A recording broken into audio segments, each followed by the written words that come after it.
Hello everybody, my name is Coach Logan Rivera and welcome back to another Quick Tip Tuesday. Do you ever feel as if you're struggling to feel the right thing when it comes to how you're actually releasing the bowling ball out of your hand?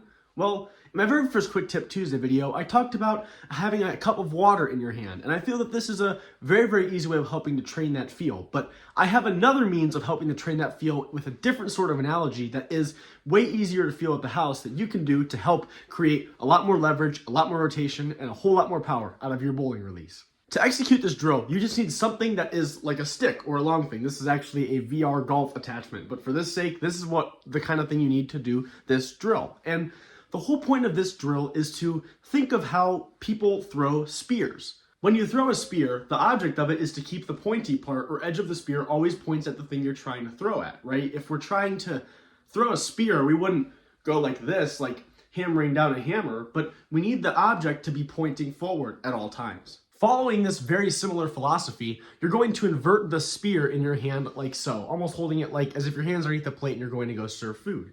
Now, when you're swinging, the whole thing that you're trying to focus on is to follow that same philosophy with the spear overhand analogy and keep this pointed part of the spear faced forward for as long as possible and at all times. As you're swinging, it's going to want to go parallel to the ground, but you always want the point of the spear to be more forward than the back end of the spear, which in our case it is.